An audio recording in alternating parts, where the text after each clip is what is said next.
In Between Fantasy Football Podcast, Season 4. Let's go, baby. Yeah. There was a time I had trouble talking about it. Congratulate them, we know they doubted. Somehow we made it up out the pit, back against the wall, never quit. Traversing through each obstacle, show a non-believer what's possible. Let nothing they could do stand in between me and my wildest dreams. Let's go. Nothing that come at us could come in between.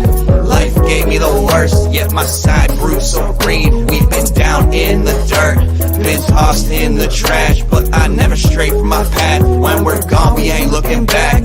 Maybe we were all way too high. Maybe that's our fault. It's going to be a crazy time, but it's going to be a fun time. Life is boring if you don't take some chances and do some things outside the box. Your destination for both some feel-good lifestyle advice and some fantasy football advice. All right. It is July 27th, and here we go. Welcome into the In Between Fantasy Football Podcast, folks.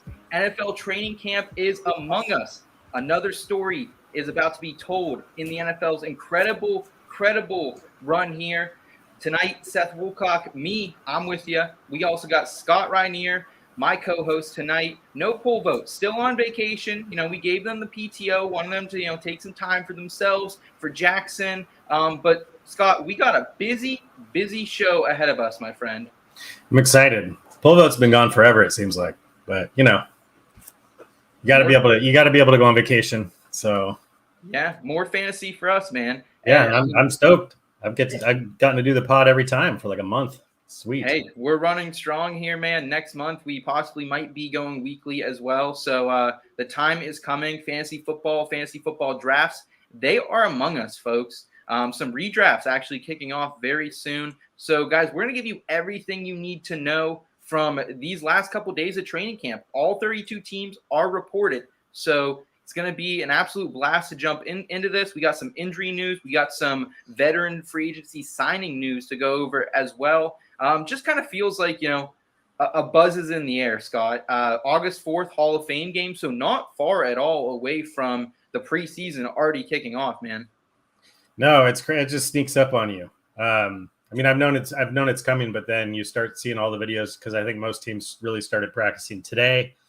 And you see all the videos coming out of a guy running out for a pass and catching it, and all the hype that surrounds stuff like that. But we've been desperate for live action for months. So, it always goes this way. July goes by like that.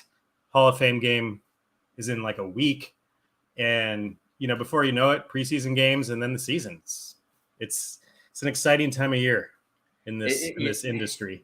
Yeah, it's kind of, scary how quickly, it sneaks up on you. It's like July 4th and, it's almost over at that point. Summer, that is. But guys, we are going to be jumping into the Julio Jones news, obviously. Christian Watson on the pup. You guys know I've been kind of on that bandwagon all summer long. What does this news mean? Chris Carson retired. It does, Scott's little love affair with Rashad Penny continue. We're going to be talking about all of that and more tonight. We've been hammering out projections, so we really have some great data coming your way for you tonight, folks. One more reminder, if you guys are new to the channel, if you enjoy this type of content, please hit that subscribe button. It's the easiest way to support us here at IBT. I see we have some of our normal IBT family in the chat tonight. We have Mr. Scampers, Gary, Albert. Hello, everyone. Thank you guys so much for your support. Guys, and also now, if you aren't already members of our Patreon, now might be the time to be. We got some dynasty rankings coming your way here in just a little while, and also Scott and I's projections and redraft rankings. These helped quite a bit last year. We got some great feedback on it. Last year, we did an entire draft guide. This year, we really wanted to spend more time with the raw data. Scott, you were, kind of instrumental in really leading us down a point in our projection spreadsheet where it was just so much more easier this year. Yeah. It's a learning process. I haven't been doing projections and rankings for that long. So it's kind of the way it works. You take something somebody else created, which, and then you tweak it and improve it how you see. And it's a little bit too late now for this year's rankings, but I've already got my list of little tweaks I'm going to make for next year's rankings now that I've had a chance to go through it. It's all good though. It's all fun. It's all learning experience. As long as you don't need to take, I don't want to say you don't want to take it seriously, but like, you got to be okay with getting things completely wrong when it comes to get weird projecting NFL players and ranking them. Yeah. You got to get weird, man. You got to be, you got to be willing to be a little bit different. I feel like when it comes to these projections, rankings, whatever it may be. But guys, let's go ahead and jump into the Julio Jones news and everything else you need to know out of NFL training camps in front and center. Sometimes taking that first step out the door is the hardest thing to do. Give it a chance, you'll be begging for more. Save the spot just for you. We're all somewhere in between. How about you come to the place you can have some fun? Ain't gotta worry about knowing not what it means. People come and give me another, cause the night is young. At least I so thought. This just in. Breaking news. Front and center. All right, front and center, guys. There's no hiding this one. Julio Jones, he is now a member of the Tampa Bay Buccaneers. And we thought, Chris Godwin might be down for a little bit as well, and that's kind of part of this news as well. Chris Godwin is now cleared from the Tampa Bay training to be thing. Absolutely astounding, on the medical side for Chris Godwin. But now we have two wide receivers who we were not expecting to be ready for week one. Godwin's not a sure thing for week one, but I think it's a good likelihood now at this point that he is. Julio Jones now steps in after, pretty mediocre season with the Titans. Couldn't stay on the field for a lot of it. Scott, initial just thoughts on this, because it seems like Tampa Bay's like cash over cap situation. They get whoever they want. Yeah, it reminds me of the Rams of the last few years where, it's like, oh, they spent another contract and they still have all these draft picks. How's that? I will say, I put it into a chat group. I said, picturing Julio Jones catching passes from Tom Brady, all but confirms we are living in a simulation to me. It just, the simulation is starting to get lazy, and I think it's starting to prove itself. But anyway, first thing I'll say is I'm not a huge Bucs fan. I'm not a huge Tom Brady fan. But I think it would be awesome to see Julio Jones get a Super Bowl ring. So that is a little incentive there.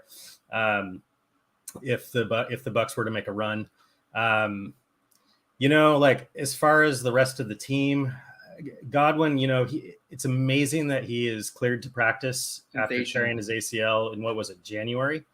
Yeah. But from what I read, he doesn't mean he's full. He doesn't mean he's 100% full participant. He's just not starting on the PUP. So he may still not start the season fully healthy. Julio comes in. It's really hard to project, I think, what he's going to do because last year it's really hard to go off of last year because he didn't play. He battled injuries for yet another season. He was not necessarily like blowing up the stat sheet when he played, but he was still efficient. He was very efficient when he played, which could fit very well with Tom Brady's system. To me, it almost destroys any value Russell Gage had. It doesn't sway the needle very much for me with Mike Evans. If there's anybody out there that you can chalk up 100 targets and 1,000 yards to, it's Mike Evans. He's never not done that ever. Does it lower you some though? Because before this, I had Mike Evans projected for 150 targets, which was a sizable increase from the previous 2 years. With Brady, but it's not the most he's ever had in his career. So I had him at 150 before. I had Russell Gage kind of in that 100 to 110 range, just because I didn't think Godwin was going to be back too. How many targets do you think go Evans' way? Are you leaning more back towards the 120 realm again? Yeah, I'm right around 120, but I honestly wasn't that much. I wasn't that much higher than that before the Julio signing. Like I love Mike Evans in redraft. I was looking it up today. This is not necessarily a fantasy thing. He's the only receiver in the history of the NFL that has started his career with 8 straight 1,000-yard seasons. Yeah. Yep. There's been other wide receivers that have had 8 straight, but not including their rookie year to start there. It's crazy what he's done. Doesn't mean that automatically mean it's going to continue, but I still am going to have him as a probably mid to low end wide receiver 1, all said and done. Yeah, 3 things this did to me. Honestly, this kind of took me by not total surprise because I expected maybe a veteran free agent signing. I was thinking more Gronk than this, but one, this cools me on Cameron Brate. I was hot on Cameron Brate. Yeah, these I'm last glad couple Julio weeks. was able to save you from that. Dude, Scott, I had him. My projections, like my first run of the projections. Obviously, I was going back through these last couple of weeks. First run, I had him above Dallas Goedert, slotted right in between, somewhere between tight end 7 and 8. I thought he's never done anything like that before, regardless of the situation, ever. If you look back, he was a tight end 1 his first couple seasons, early in his career with Jameis. So you cannot discount that. That's true. But no, so I was bummed about that. The Cameron Brate hype kind of went down a little bit. I missed him by 1 pick in Scott Fishbowl too. You know how I am on fade #fade wide receiver in Scott Fishbowl. It was like the 19th, 20th round. So really, it's on me for not picking him sooner. But I was thinking he might go to Green Bay or to the Colts, which it seems like both those teams offered him some type of contract. The Colts, Green Bay, but he wanted to go somewhere he could win a ring. I thought he was going to go to Green Bay, and I thought he was going to save a lot of people from overdrafting Allen Lazard, but instead he's going to save Seth from overdrafting Cameron Brate. So still got a winning situation. Yeah, I was hot on him. I think what we can expect out of Julio, though, Scott, like I can't project him for 17 games. I can't do it. I projected him right now for 15 games. Like I just can't. Like I hate to do that with some veterans, but I do not see a world where Julio Jones plays 17 this season. I project him out for 15, about 5 targets a game, 72, 73 on the season. Does that sound reasonable to you, or are you expecting him closer to 100 targets? No, I mean, currently, and it's my first run, you probably know the projections. You got to tweak them, especially this time of year as news hits. But my first run through with Julio as a Buccaneer, I have him at 80 targets. So I'm right in that. Okay. I'm right in that same range. I don't typically project even though, the odds of every player I'm projecting playing 17 games is 0. I still typically, I don't approach it as projecting an injury. If there's an injury concern built in, I lower my kind of targets per game to kind of cover it. That's kind of how I do it. It's just the way my brain thinks about it. It's hard for me to be like, well, he's only going to play 12. Instead, I just bake in kind of a decrease to cover some of that injury risk. Mm-hmm. But it's hard to tell. I mean, like it's been a while since we've seen vintage Julio. And the reason we didn't see it last year was, obviously you've got everybody that's saying he's washed. I don't necessarily think he's washed. I mean, I don't think he's going to be putting up, he's not going to be putting up his Atlanta numbers. But it's going to be fun to watch.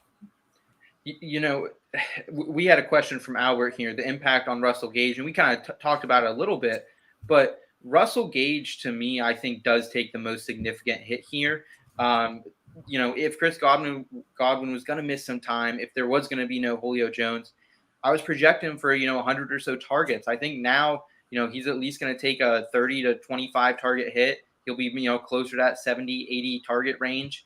And for Russell Gage, that doesn't really move the needle from what we've seen the past couple of seasons, Scott. Before I kind of had him in the, high-end wide receiver 4 range around with like Devonta Smith. I'm very high on Christian Watson, so he was kind of in that range as well. But now I would think Russell Gage is probably a lower-end wide receiver 4, high-end wide receiver 5 for me. Are you kind of on that train as well? Yeah, I'm pretty much in that boat too. I mean, I was looking up just depth charts yesterday just to kind of, update the projections. And I think it was either ESPN or OurLads.com had Tyler Johnson ahead of Gage on their depth chart. Really? I don't know how much stock you can take into it, but that's the order they had it listed in. Interesting. So, I mean, take that for whatever it is. I basically, Julio Jones kind of took chunks away from Tyler Johnson and Russell Gage. The wild card for me is still Godwin. If he's healthy, I'm going to project him as if he's healthy. He has been cleared he's not starting on the PUP. So I don't know what else to do besides project him as starting week 1. So, I mean, what happens with Godwin, if he has some sort of trip up and ends up on the PUP, or if he's just not healthy for the first month, that will sway the projections for everyone around him. pretty significantly depending on what it is. Yeah, I mean, Godwin's gonna be that Godwin DP. healthy is a 100+ target guy, easy. Mm-hmm. Oh yeah. Yeah. Also, kind of, Scott, I think that kind of the only other thing I think is this benefits Tom Brady. Tom Brady gets a little bit of a boost. I had him still as a top 10 quarterback, but he was closer to 8 or 9. He might be bumping up closer to 6 or 7 after this. We haven't ran the total numbers quite yet, but that's kind of what I'm projecting right now for Tom Brady. I think overall, I just didn't see a world where their passing volume could be as much as last year because they just didn't have the targets. Now they have those targets again. So Lenny, my love for Lenny goes down just a little bit, and my love for Tom Brady comes back up. But Scott, also in other news, man, Cardinals camp, a lot of noise out of Cardinals camp here, Scott. Kyler Murray, some contract clauses came to light here, reveals his lack of film study. He now has a clause where he has to watch at least 4 hours of film per week. And Marquise Hollywood Brown, he has sustained a hamstring injury already in camp. So let's start with just does it mean anything?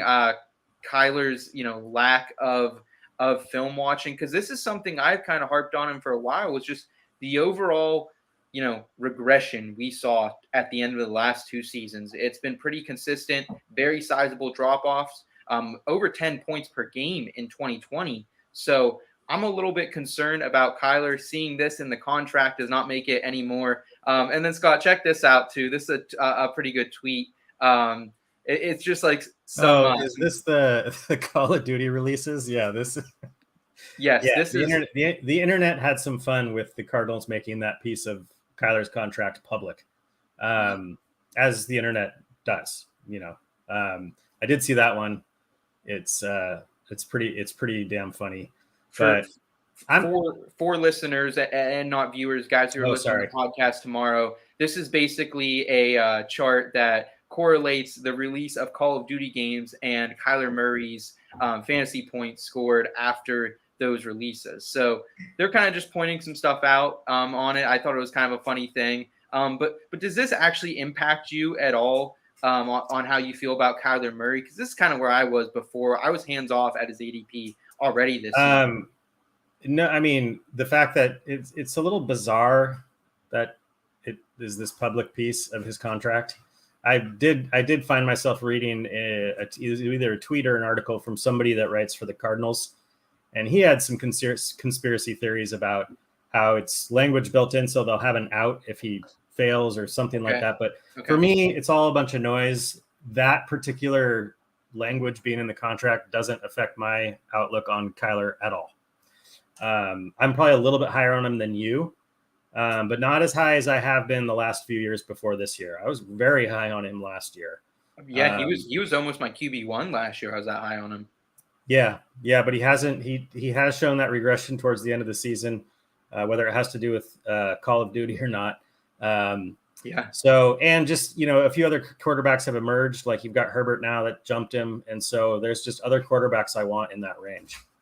What about Marquise Hollywood Brown? Are you worried at all? Mr. Scampers in the chat, he's saying that he is a little bit more concerned about Marquise. We do know that he has missed a lot of Ravens training camp in the past. That is the one good thing going for him. However, Scott, I am a little bit concerned anytime I hear hamstring injury. We saw Mike Evans a couple years ago miss week 1 due to hamstring injury. We saw Curtis Samuel miss the entire, first half of the season due to a hamstring injury he sustained, right around this time last year. So are you concerned at all on Hollywood? Because this might actually, affect how I'm projecting him out a little bit. I'm not going to make any moves now. I'm going to give it a couple of days, hear the news on him, but I am a little concerned. Yeah, I mean, how can you not when it's a hamstring? It's, it's a little bit fuzzy how significant it is, how much time he's going to miss. But a hamstring injury is one of the injuries that I can actually relate because I suffered them when I played baseball and football, like in my younger days. And the thing about a hamstring injury is I thought it was healed and I would sprint and there it was again. So it's just like they can be really fickle. I think the positives here is that he's a veteran. I mean, I think he's technically would be considered a veteran now. He's not a rookie. So missing training camp, although with a new team, is a hindrance, but it's not as detrimental if he was a younger player missing this time. And it's not even August yet. So, I'm not panicking. I'm not changing my projections or rankings of him yet, but I'm definitely going to be keeping my eye on it. Something to monitor. Scott's saying. Guys, back in Buccaneers training camp, kind of a headline all last week, and we didn't really get a chance to talk about it with the podcast being bi-weekly right now. Leonard Fournette, it came out last week, he was approaching 260 pounds, and he weighs in at camp this week, 245 pounds to begin camp. This was just a bunch of hoopla. I think we get so starved for any type of fantasy news late in July between, mini camps and training camp, those couple weeks that there's no football at all going on. I think we get a little starved for that, and that's what Leonard Fournette's 260-pound weight issue was. Leonard Fournette's going to be a stud this year. I generally think that. Again, Scott, we were very high on him in general last season. I had him as an RB2 when a lot of people didn't, and I think he's going to be, the same old type of thing this season. I don't care if he weighs 245. I don't care if he weighs 265. Leonard Fournette is a pretty solid running back, and he's a good receiving back. And with Tom Brady, that's what you want. Yeah. I'm not. This is another one of those. It's just noise. It's just noise as the preseason kicks into gear. The one not necessarily concern, but just question I have with Fournette is, he did a lot of damage through the air last year. Like he was up amongst the leaders in RB targets. Is that going to be the case again this year? Because he relied on that quite a bit for his high fantasy finish. What's that? Are you thinking more Rachaad White in the passing game, or are you thinking more Gio Bernard, or a combination of the two? No, I do think. I've been, a little bullish, and in my like super duper bold takes, I've been pretty hot on Rachaad White. But you have been. You've been spicy. I do think Rachaad White will carve out a role this year. And he's arguably the best pass catching running back in this draft class. So I do think he'll carve out a role. I think he'll carve out a role over Gio Bernard and Keyshawn Vaughn. That's what I think. I just don't know if there's going to be as many passes to running backs overall with all the pass catching weapons now, especially if Godwin's healthy to start the season. I just don't know if there's going to be as many targets to go around. Okay, that's fair enough. I think they're going to continue to go back to Leonard Fournette personally. His catch percentage was just so high, above 80%.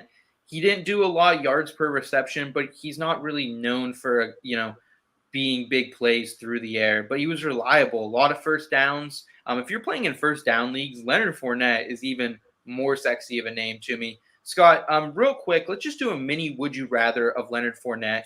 Would you rather have – this is going to go by ADP. So Leonard Fournette, according to Underdog Fantasy, our friends at 4for4 have been tracking that all season long. That's been awesome to have that data, continually updated. So, guys, make sure you're checking that out over at 4for4. But his ADP right now, Lenny, ADP RB12.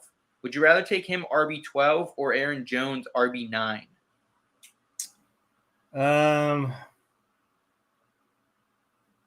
That's pretty close. In this case, I'm leaning Jones, just because I think he's gonna explode in the receiving game this year. I would probably take Lenny. That's just me. That's my bias a little bit. I've kind of rode that Aaron Jones train for quite a long time, and I think I like A.J. Dillon a little more at his value, but we will get to that. Javonte Williams, RB11, one spot before Leonard Fournette. Scott, would you prefer Lenny here or Javonte Williams? The upside's there, but we don't know what that committee is going to be. I think in redraft in this case, I'd take Fournette. What about Swift RB8? I'm taking Swift over Fournette. If it's a PPR league, yes. Okay. All right, guys. In some other news as well, Ravens, they just signed Corey Clement, J.K. Dobbins, Gus Edwards. Going to start camp on the PUP list, despite the little beef, happening with J.K. Rap sheet over there, NFL Network. It does look like J.K. Dobbins and Gus Edwards, they're going to start out on the PUP. So this is going to be Corey Clement's backfield. No, I'm just kidding. No Corey Clement's backfield. This is I don't know whose backfield this is right now. I think J.K. Dobbins. I think Gus Edwards. I think they'll be back for the start of the season. We can, cross our fingers. What do you kind of make of the Ravens running back situation here, Scott? Are you willing to pay the price for J.K. Dobbins, mid-20 RB right now? Or are you going to take a shot like on a guy later, Gus, Corey Clement, Tyler Batty. They got Mike Davis too. Mike Davis is there, so they got quite a nice little plethora of RBs there in Baltimore. Who are you taking? I got to say, I almost tweeted out earlier today a sarcastic thank you for making me Google Corey Clement again after so many years. Yeah. So I mean, at this point, no, I'm not. I'm probably not touching J.K. Dobbins just because I don't exactly know what's going on with this. We should probably clarify to our listeners who might not be aware that starting the preseason on the physically unable to perform PUP list is different than starting the regular season. When you're on the PUP in the preseason, you can come back at any time. You don't. There's no minimum amount of weeks you have to sit out. However, if you come back from the PUP in the preseason, you can't then go back on the preseason PUP. Whereas in the regular season, I think it's 4 games. That it's at 4 games and then a window. Anyway, I don't want to get too lost in the details. But point being that being on the preseason PUP list is, didn't Clyde Edwards-Helaire start on the PUP list and then he practiced today? Yeah, yep. Something like that. So I mean, it's not, you still have to pay attention to the actual injury. But with Dobbins, I just don't know. I'm not really sure. He's one of those guys I really have to separate my emotion and my liking from, because I've just liked him ever since he came in the league. I want him to explode so badly, but I have to detach that, and I don't think he's worth the price right now. As far as Baltimore running backs, well, I'm going to take Lamar Jackson, their RB1, but actually position specific. The only guy I'm probably touching here, if let's say Dobbins and Edwards start out on the PUP or something like that, is Tyler Batty. I'll throw a dart at Tyler Batty. I researched him quite a bit over the offseason. Led the SEC in rushing, very good pass catcher. That's who I would throw a dart at over Mike Davis or Corey Clement. We actually have an interesting article on the website right now from Dave, and he actually, one of his bold predictions is that Tyler Batty might be the running back to own in Baltimore. Definitely bold, but I like to take. And Tyler Batty, he showed a lot down there at the SEC, especially not for being, at one of the more dominant schools. So Tyler Batty, I like that call there. Other news here, man, this one's tough to swallow. Chris Carson retiring from football, guys. Back-to-back 1,000-yard seasons from Chris Carson just a few seasons ago. He was an RB1 in 2019. Really was kind of a fantasy wild card, kind of came out of the woodwork here a few years ago, 7th round pick, and did some damage. I think I will remember him for just his tough running style, and he was a better receiver than people gave him credit for. Sad to see him go. Yeah, I mean, obviously, as a Seahawks fan, this one hurts, but also not super surprising. I mean, it might have been on this pod months ago. We were talking about Chris Carson, and I said, this really reminds me of Cam Chancellor's neck injury where he just ended up retiring. And it's exactly this. I mean, not exactly the same, but it's basically playing out the same way. He's retiring early. They did waive him with a failed physical designation, allowing him to recoup some injury benefit money. So good for the Seahawks. Good on the Seahawks for doing that. But yeah, I mean, what can you say? When I saw this news yesterday, I reached out to the other side I write for, Fantasy Data, and I said I'd like to write an article about Chris Carson and Rashad Penny for fantasy purposes, just because I wanted to talk about him. And I mean, he's the only 7th round running back ever to have two top 24 seasons in his career. Only one ever.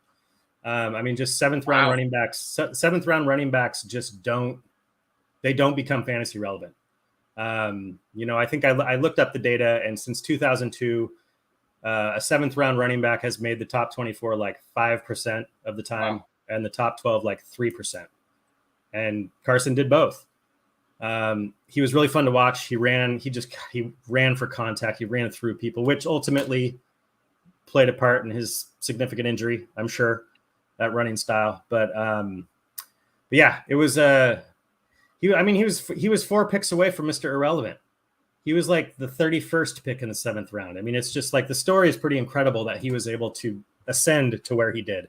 So the fact that he has to retire early is sad, but at the same time, I know it was probably a tough decision for him, and I'm really glad that he's looking out for his health. He's a bright player. I think maybe he could get into some coaching after football as well, or do something with the game. I always really enjoyed anytime he spoke. So hats off to Chris Carson on a great career. You will be missed. As far as the fantasy side of this, Scott, you're obviously on the Rashad Penny bandwagon here. I mean, the ADPs are very similar to him and the rookie Kenneth Walker III. I almost prefer Kenneth Walker just a round later here. But I think either way, you're going to get a running back for the Seahawks who's going to do some damage, especially week 3 and 4. They have the Atlanta Falcons, Detroit Lions, both very winnable games, and both games against defenses that actually were in the bottom 5 against running backs last season. So these are exploitable defenses, and I think if you're going to get a KW3 coming out party, it's going to be week 3 or 4. Yeah, I mean, I'm not discounting it. I really like Kenneth Walker. I think he's the future of the Seahawks backfield. I mean, they spent a second round pick on him. He's a great prospect, great runner. I think he's a better pass catcher than he's given credit for, just because we haven't seen a lot of it. But I think he has the skill set for it. My thing with so for me, Walker, like obviously in Dynasty, hands down, he's the Seahawks running back you want. Part of the thing is I think I'm looking at other sources for ADP. I like to look at a variety. So like my fantasy league ADP right now has Chris Carson as RB33 and Kenneth Walker as RB29. So Walker actually going before Penny. And here's I'll try and make this quick. Here's my take on Penny for this season in redraft only. Walker's coming in. He's a rookie. This team is going to have it's going to have its first new quarterback in 10 years. So I don't think they're just going to also just hand the reins to the backfield to a rookie in that scenario. 2, they signed Penny to a 1-year deal. I do think this is his last year in Seattle. So I don't think that the Seahawks have any incentive not to run him into the ground. And whether they're willing to admit it or not, they never will. The Seahawks are not supposed to be competitive this year. So it would make absolutely no sense to rush, pun intended, to rush Kenneth Walker in any way. I see him as the future. I see them as getting younger. I do think he'll have a role. My prediction is like a 60-40 type of split in Penny's favor. But you can't discount what Penny did at the end of last year. I don't care that it was a 6-game sample size, and I don't care that it was poor defenses. The dude was the RB1. It was the first healthy 6-game stretch of his entire career with first-round draft capital, and he smashed. What else can he do? I get the injury concern. The injury concern is completely valid. But I'm not, you flip a coin. You have a 50-50 shot at getting heads or tails when you flip a coin. If you flipped it 9 times and it's tails, singly put, that 10th time is still a 50-50 shot. That does not mean he's going to get injured this coming year. He just because he has been. So I just think at RB33, where he showed his ceiling. And it wasn't just a ceiling where it was like 100 yards a game. It was, for a 4-game stretch, there was 160 yards a game. It was just absolute smash ball. So I think if you can get him as an RB3 and he can potentially put up high RB2 numbers, I'm all in. Here's what I'll say. Take your pick with whichever Seattle running back you want. Wait till week 3 or 4, and I think that's when we're going to find out who is the guy. Because that's when I could see them making the shift to Kenneth Walker III, going up against poor defenses in a game they can control on the ground. But, take your pick here. Like, the great thing about the Seattle running backs right now is they're not going to cost you a lot. We're talking 8th, 9th, 10th round picks here. So, keep that in mind. If you want to, take them both. Like if you're going 0 RB, if you're going hero RB, whatever it is there, keep that in mind as well. Scott, also in the news here, though, this one was a little concerning to me at first. Packers Christian Watson, he is on the PUP list. And then Sammy Watkins on the active non-football injury list. And what that list is, just for our listeners who aren't aware, that is a list that basically they got injured while they were not playing for this team. So whether it was he was playing for the team before him, outside of football, whatever it was, working out on the side, that is basically the list. So it's a little bit different than the PUP list. PUP list, you were actually playing for the team, kind of almost like a workers' comp thing, I guess, is the best thing I can compare it to. But are you concerned at all with Christian Watson? Because I am not. All the reports that I am reading, I'm plugged into that Packers community a little bit over there. Have to be with how much invested I am in them. But they're telling me, head coach, offensive coordinator, everyone's saying that it's only going to be a little while here. He'll be ready to go. I'm not too worried about that. I think, and I called this a couple weeks ago out on Twitter. I think Sammy Watkins is done. I think I don't think he's going to make the roster here in Green Bay. We got 3 rookie wide receivers that they paid draft capital for. They have Allen Lazard, Randall Cobb, and Amari Rogers. I don't see any of those guys getting cut. I think it's see you later, Sammy, and we're here in the first week of training camp, Scott. Yeah, I mean, that wouldn't surprise me. Doesn't surprise me. He's on the NFI, non-football injury list. And it wouldn't surprise me if he doesn't make the team. Christian Watson, we've talked about Christian Watson. I don't know a lot about what this injury is. Again, like these very, very, very early preseason pup list things, I don't, I pay attention to them and I try and figure out the details of the injuries, but I don't panic about any of this stuff. With Christian Watson, it's the same old concerns for me. I think he's got all the talent in the world and could smash, but on the other hand, he's quite raw. It's very hard to predict what's going to happen with him. The guy I'm sneaky interested in is Eli Rogers.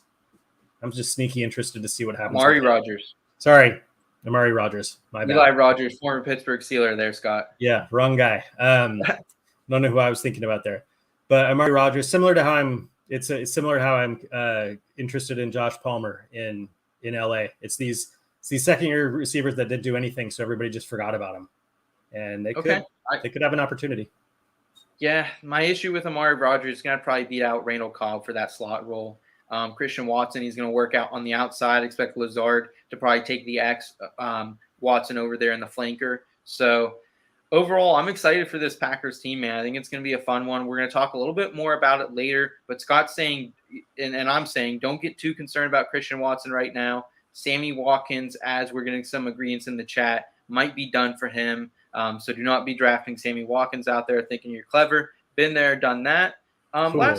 Last one I really want to talk about seriously here was John Mechie, diagnosed with APL leukemia ahead of this week. First of all, super, super sad story for John Mechie here. I really liked his game coming out of Alabama. On the bright side, though, this is one of the most treatable forms of leukemia. So we wish him a very speedy recovery, man. Sucks to see this so early in a young rookie's career, Scott. Yeah, no, I mean, you never want to see this. And he seems like one of the nicest kids in the world, from what the limited exposure I've had to him.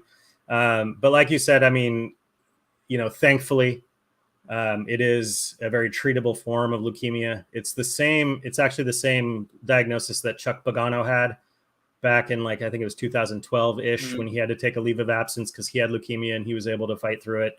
So, I wish John Mechie the best of health, and football shouldn't be a priority for him right now. He said he's probably not playing this season, and that would make sense. And hopefully see him on the football field at some point in the future. He's earned that. But right now, just wish him a speedy recovery and luck and battling through it. Yeah, and at the end of the day, we do wish him a speedy recovery. It's a very tough time for him and his family, but good luck to John Mechie. Excited to see you back out on the field here in just a little while. But meanwhile, Scott, the fantasy football implications, I think they are, they're not significant, but I think it does matter a little bit. Nico Collins was a guy a lot of people were throwing out as kind of a later round dart. I wasn't interested. I like Nico Collins when he was at Michigan, tore up Penn State a couple times, had to deal with it is what it is. But Nico, he might be a guy now. I had him going into this with John Mechie projected at least play some of the season recovering from the ACL. I had him for just under 40 receptions, just under 500 yards, and 2 touchdowns. I think there's going to be a little more target share to go around in Houston there. I think it just cements Brandon Cooks, my love for him, my love for Brevin Jordan, just a little bit more. And is Nico Collins a guy, Scott? I'm meh on Nico Collins. I think Mechie not playing will lead to more opportunity for him. Yeah. Yep. But we're going to see what he's made of. But as far as being more than just, a receiver on their depth chart, fantasy relevance, I just don't see it. I agree with you. I think Brandon Cooks, and I'm also big time on the Brevin Jordan bandwagon. Jor, baby. It's really hard to tell with a rookie who's never played, because you don't really know what opportunities are now going elsewhere, because you don't know what opportunities they were going to have to begin with. But no, I'm not a Nico Collins guy. Okay, fair enough. The last couple of news bulletins for you guys really quickly. I don't think there's many fantasy implications to any of these, but Joe Burrow, he does get appendix surgery, so just something to watch out for. He should be ready to go here in just a couple of weeks. Josh Rosen, old slick Josh Rosen, he makes it back to the NFL. He's now signed with the Browns. He'll back up Jacoby Brissett if Deshaun Watson cannot go week 1.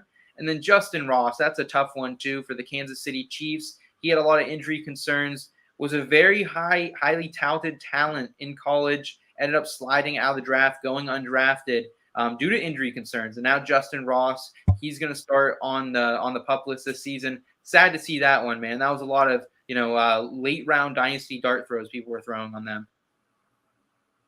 Yeah, that's another sad one. Justin Ross was going to be one of the top drafted receivers out of this class, and it's just unfortunate. It happened. What could have been? Yeah. It happens, guys. Probably no John Ross or Justin Ross breakout this season.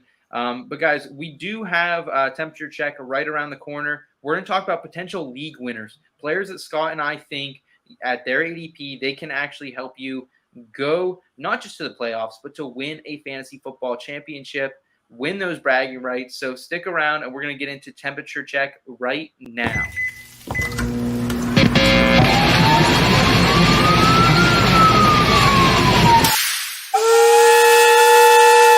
Temperature check. That's really spicy. Holy shit. All right. We are back on temperature check. We're talking league winners here. And those, again, one more time, new to the fantasy football, in between fantasy football podcast here on our YouTube channel. If you guys like this type of content, the easiest way to support us is please give us a subscribe, give us a thumbs up on this video if you like it as well. Scott, let's talk about league winners though, man. These are players who a lot of mine are at least guys, I might have been high on before we did our projections, but now that projections are in, at least the first round, these are guys that kind of uncovered a little bit. And why don't you start me off with yours? So I don't think any league winner list is complete without a, high risk, high reward Konami quarterback. And so for me, that's Trey Lance. I think the writing's on the wall for Jimmy G. There was some fake story that came out this morning that I almost fell for, that he got traded to the Giants. That wasn't true. But I think it's a foregone conclusion that Trey Lance is going to be the starter. And I think there will still be bumps. I still think there will still be bruises. I think he will not look pretty the whole time. But much like one of your league winners, he will have a rushing floor that is hard to beat, hard to top. So, and right now, at least according to the My Fantasy League ADP data for redraft, he's a QB 13. And I think he could easily be a QB1. Scott, we might have lost you here. Oh, what's that? We got you back. We're good. We got Eli you. Rogers? We lost you for a second. Eli Rogers. Okay. Scott, are you concerned at all that we might see a little bit different of a 49ers team because of Trey Lance? Like, obviously, he has great pass catchers around him. George Kittle. We have Deebo Samuel, who's probably going to be more used as a traditional wide receiver this season, and Brandon Ayuk back as well.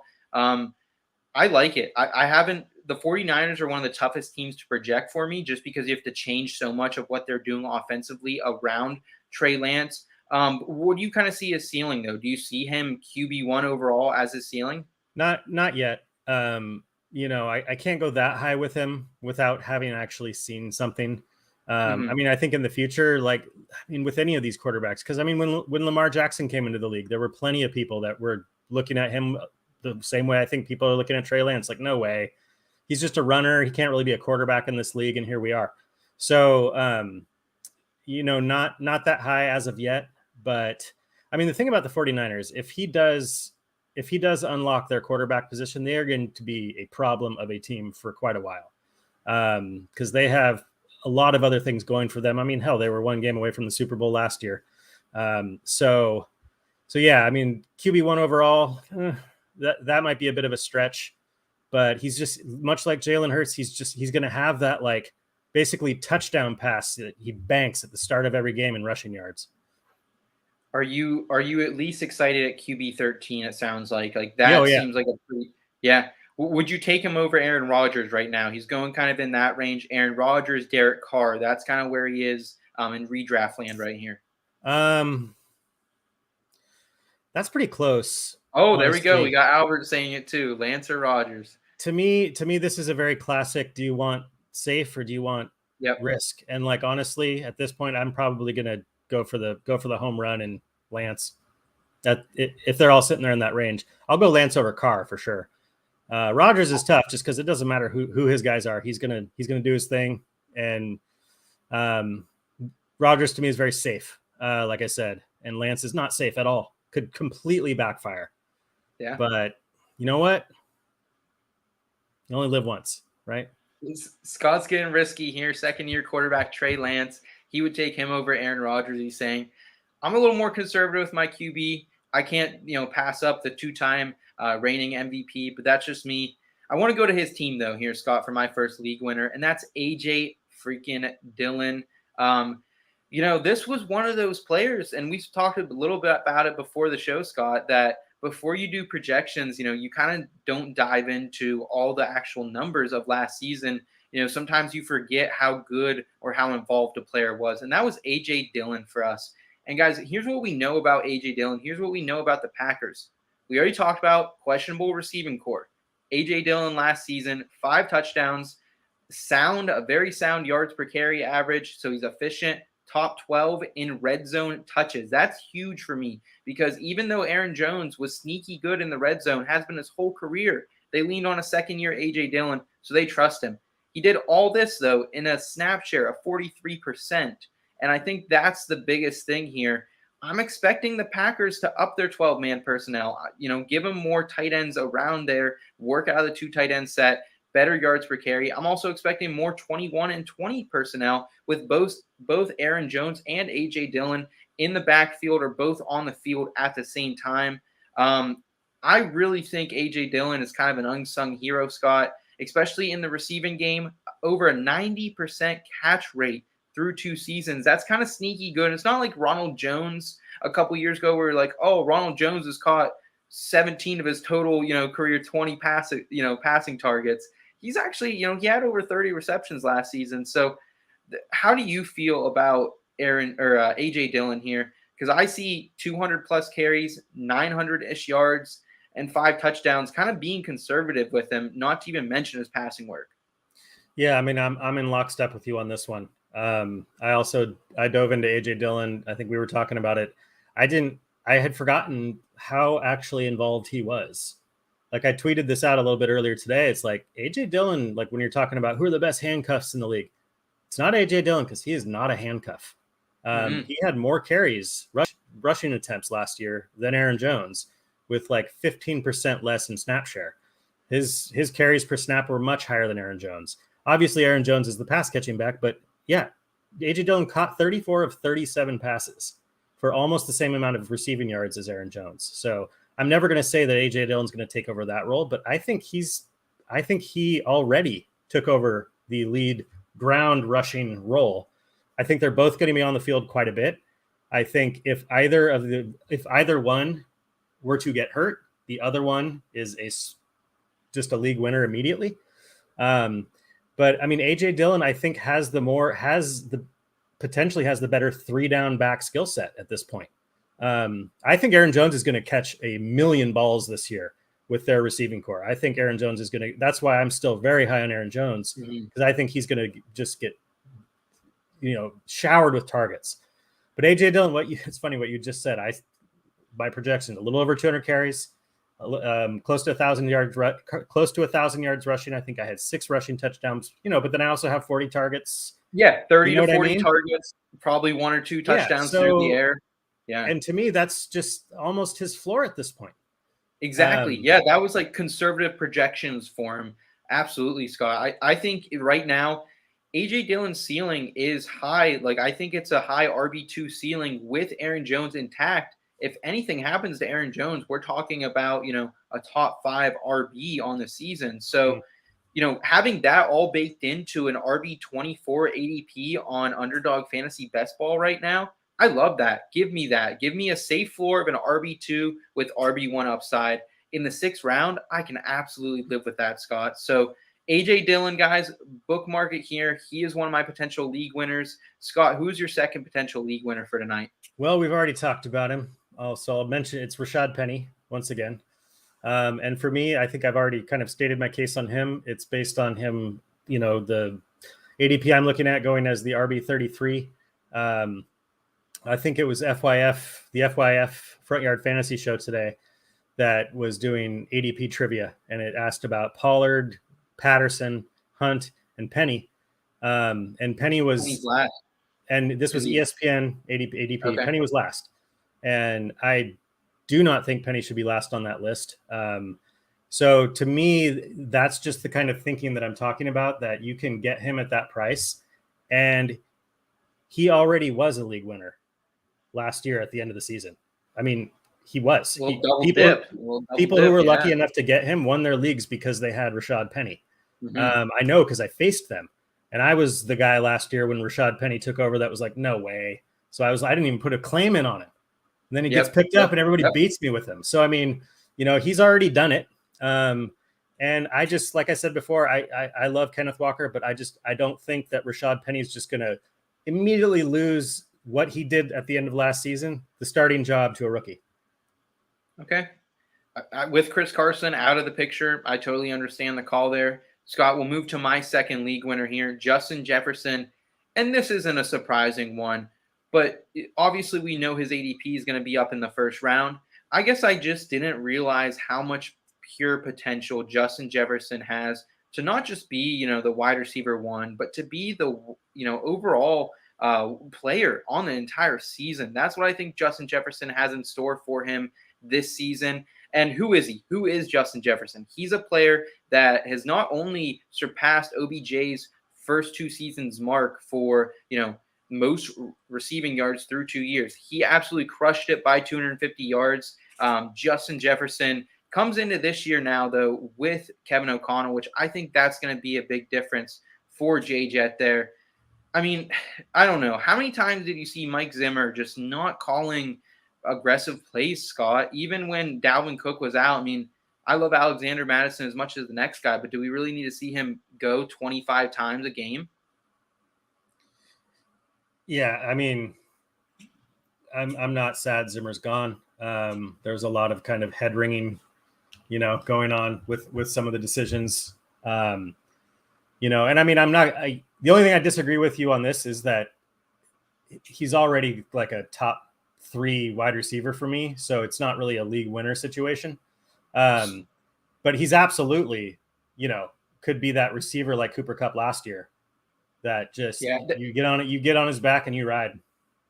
That's kind of where I guess I am on Justin Jefferson. Like before, I was contemplating how far would I actually go for him in a redraft.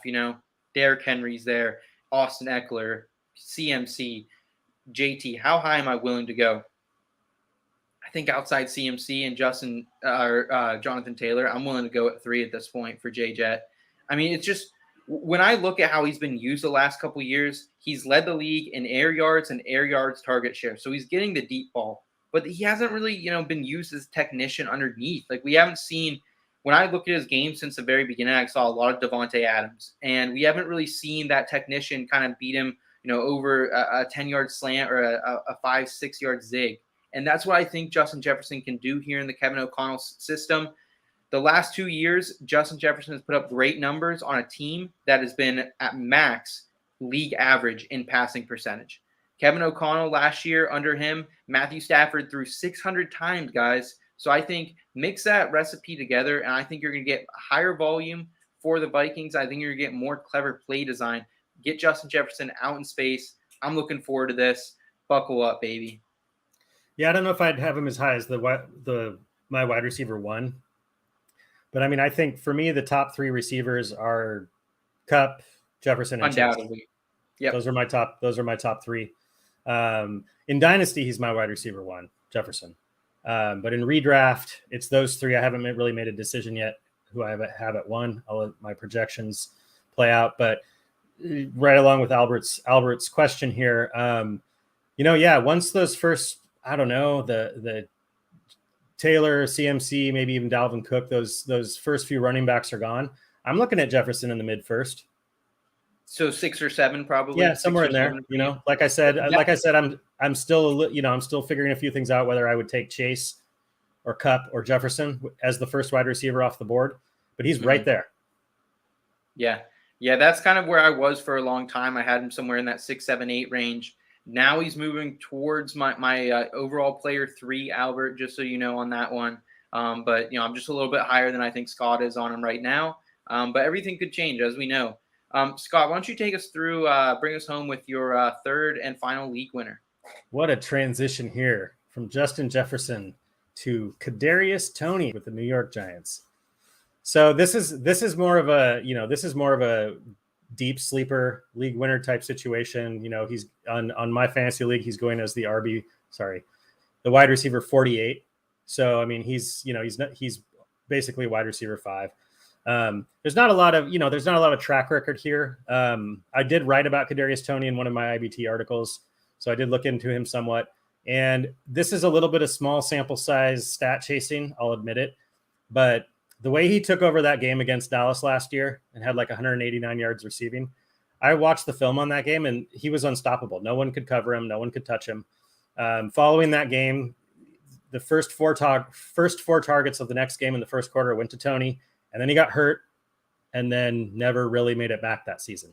So this is a stab, but this is a stab with a player that's very cheap that I think has the potential, has the athleticism and explosiveness and the speed, if he was able to stay healthy, that he could surprise some people this year. It's a messy situation in the Giants receiving core. But again, I don't typically take what I saw in one game, but I'm talking like a real deep dart throw here. I'm not talking about spending any kind of high draft pick on Toney. I've picked him up in a few leagues, just, like, okay, there he is. I'm grabbing him now. I'm gonna see what happens. But I saw something special in that game and I haven't forgotten it. And I just think if he can in any way make that consistent, that he could be a league winner. Would you take him over Kenny Golladay? Yes. Okay. That's something I can't do. I don't think I would ever take Kenny Golladay in any situation. Wow, I'm a little hotter on Kenny Golladay right now. I mean, the ADP is awesome, wide receiver 50 plus right now for Kenny Golladay. Maybe. So, yeah, I don't know. I'd really rather throw a dart at a lottery ticket at this point than take him in the 50s.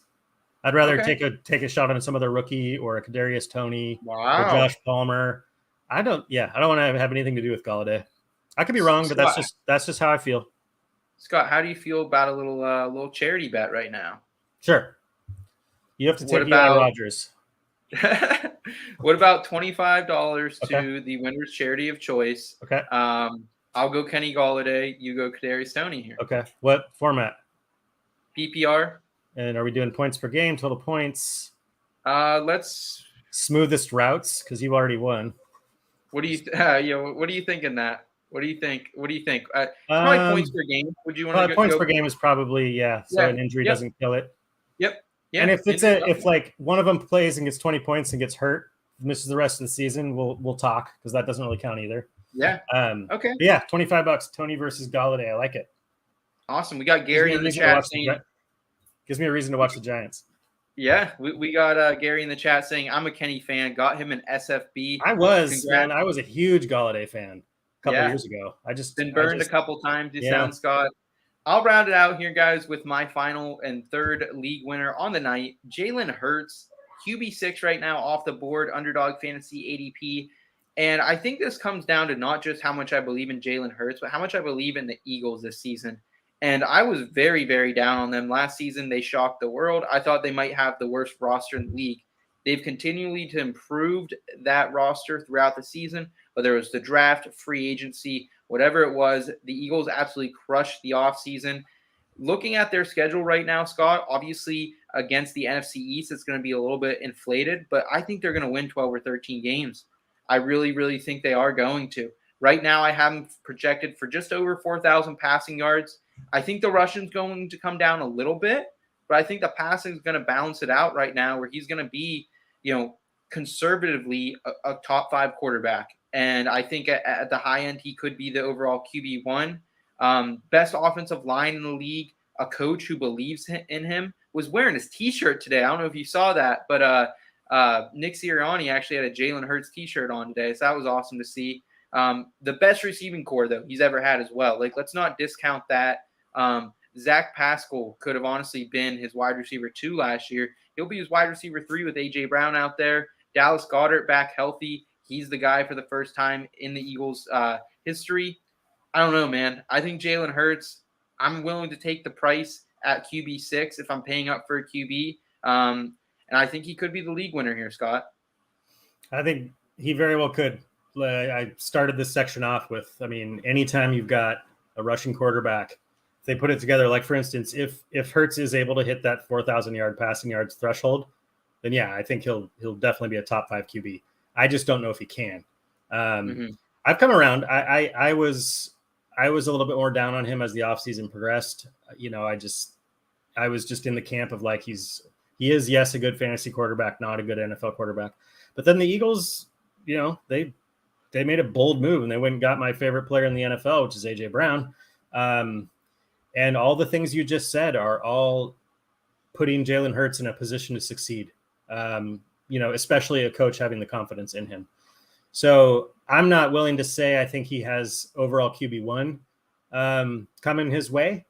But, if the passing clicks, like that, those are the types of QBs that do attain that, they do rise to the QB1. With that rushing floor, if he takes the next step passing wise, he could easily do that. QB6 is probably as high as I would go picking him. Okay. I don't think I would go there's 5 QBs. I would, there's probably not anything that's going to change who I would take ahead of him, but I've come around to where I would consider him in that 6-7 range. Okay. I appreciate that. Jalen Hurts, guys. So one more time, my league winners, Jalen Hurts, A.J. Dillon, and Justin Jefferson. Scott, with a little bit, off the cusp picks here, Kadarius Toney, Trey Lance, and Rashad Penny. I appreciate the boldness tonight, Scott. That's one thing I can say about your list. It's bold. It's something I've been trying to work on. Just, like doing research, making a call that I believe in, and not being like, oh, people are going to think that's stupid. Like, whatever. Right. Cares. Yeah. Hey, well, guys, let's go ahead and round it out tonight. We got a little more lifestyle advice for you in weekly advice.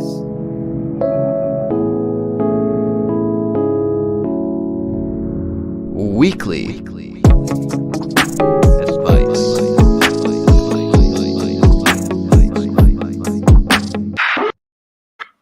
All right, weekly advice, guys. This is our way of bringing some feel-good lifestyle advice to the In Between Fantasy Football podcast.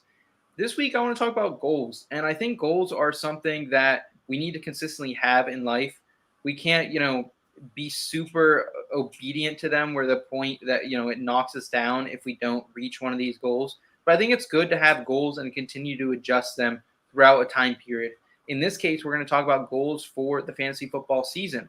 So if you're listening to the podcast live on YouTube, Facebook, wherever we can see your comments, let us know what your goals are for the 2022 fantasy football season, whether you're a fan, whether you're an analyst, whether you're just a fan of a team. If you want to see your team get to the Super Bowl, let us know in the chat what kind of goals you guys have tonight. And I'll kick it over to Scott. Scott, what are your goals, whether it be as a fan perspective, analyst, or content creator?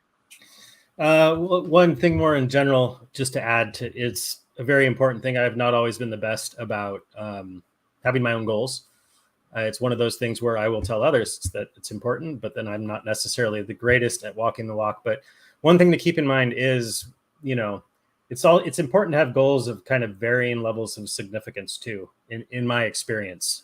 You obviously want to set goals that are huge milestones if that's the direction you want to go. But it also is very helpful to set goals that, not set them just because you can attain them, but, just diversify the significance of your goal setting. That sounded great. Because it can be helpful to achieve, it does feel good to achieve a goal.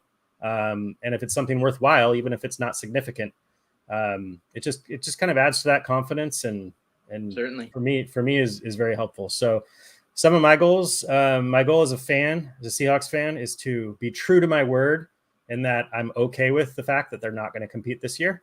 And I'm not going to get super overly stressed during games when they lose, because it's kind of expected.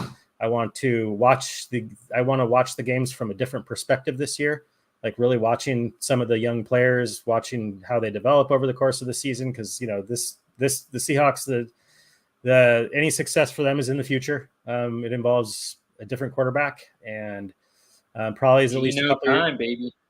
Yeah, probably a couple years out. Like if ideally they suck enough to get one of the top 2 quarterbacks, but even then, like they'll be a rookie next year. So I'm probably at least a couple years out from competing. So that's mine as a fan. That's kind of been my goal basically ever since they lost the Super Bowl to New England. As a fan, has been to stop letting outcomes of football games, affect me so strongly and stick with me for so long. So I've really been working on that. So this year's going to be a test for that, because they're not supposed to be very good. As a content creator, I want to continue to provide quality, consistent content. I'm really working hard. I'm trying to get to a point where I'm going to have my own system for doing weekly rankings. I've always wanted to do weekly rankings. So I'm working to try and get to the point of being able to, submit weekly rankings during the season. And as far as a fantasy football manager, I want to get better at Dynasty this year. I want to be more active. I want to be more active in my efforts to make trades and really kind of, try and take the next step, I would say, in my Dynasty experience. It's already just over the past year.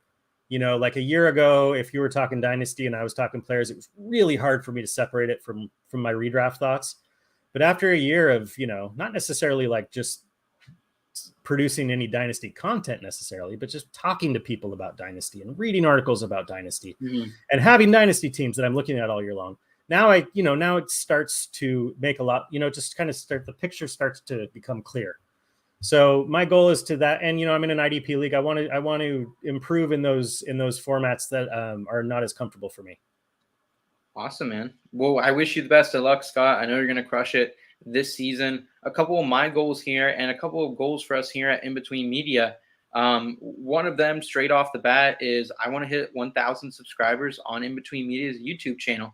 So if you're here right now watching the show, the easiest way you can support us is hit subscribe to this channel. If this is the type of content you like, if you like fantasy football advice, fantasy NASCAR, fantasy golf, or feel-good lifestyle advice, we kind of have it all for you here at IBT. So we appreciate that, guys. Also, the other thing, I have been in a home league for, going on 6-7 years now at this point.